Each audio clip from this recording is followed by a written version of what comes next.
Hello guys! Kumusta po kayo? Heto na nga, grabe. Akala ko ako ang magpapat ng mga plants ko dito sa bahay sa La Union. Pero pagdating namin, tadan! Nakapat na sila!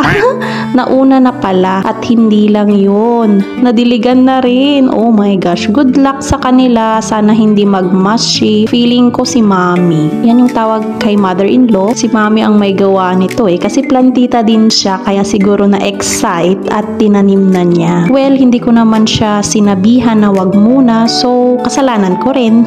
I-update ko kayo kung ano ang mangyayari sa kanila sa mga susunod na araw. Ayan, check natin ang mga napotted na plants. Mukhang okay naman sila so far, pero syempre kapag bagong pot tapos na water agad, may chance na magmashi, lalo na yung sensitive. Pero sana kayanin nila, pero thank you pa rin kay Mami, at least hindi na sila natenga sa nursery pot.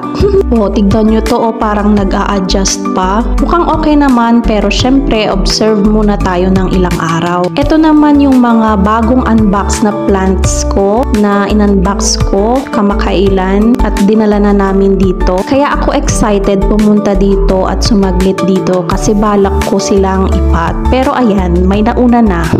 Pero eto, ako na talaga ang magpat sa kanila. By the way guys, ilang araw na lang dito na kami titira sa La Union, and sa wakas, after ilang years, meron na rin sariling bahay. Kahit hindi pa tapos, grabe guys, stress talaga magpagawa ng bahay. At kaya naman, kung gusto nyo rin ma-stress at sumakit ang ulo ng bongga, sige, patayo na rin kayo.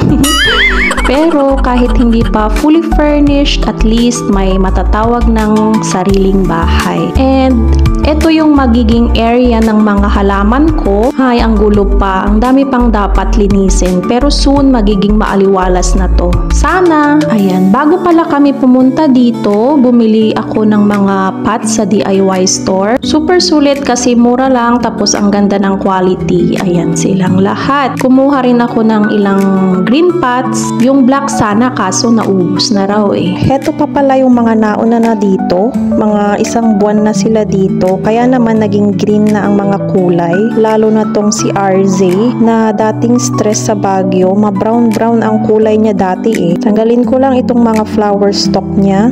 Ibig sabihin, di sila hiyang dito sa pwesto nila. Ito rin si Fragsto na very lush, kaso pumangit na rin at naging dry ang itsura. At si Netch Ite, di ko alam ang ID. Freebie lang to dati ni seller. Ang laki-laki na and 2 heads na siya. Pero heto na at pumangit na rin. Nagka-sunburn na, pati itong isa na si Champagne ito pero wala na yung dating alindog niya. Andito lang sila arawan naman, pero naging green ang kulay at nagka-sunburn pa. Ano ba talaga Ayaw nila dito sa pwesto nila talaga. Sila muna yung nauna dito habang di pa kami nakakauwi kasi walang mag-aalaga. Buti na lang at pinaiwan ko yung iba muna sa Baguio. Kung hindi baka naging ganito rin yung mga itsura nila. Ayan guys, tapos na tayo magpotting. Ang saya makita silang lahat sa bagong bahay nila, at ngayon maghihintay na lang tayo ng ilang araw para makita kung paano sila mag-adjust. Na-surprise ako na nauna nang mapat yung iba, pero at least naayos na rin lahat. And next update, ipapakita ko kung ano yung mangyayari sa kanila after ilang araw, at sana walang nagmashi. And thank you for watching! See you on my next plant update! Bye!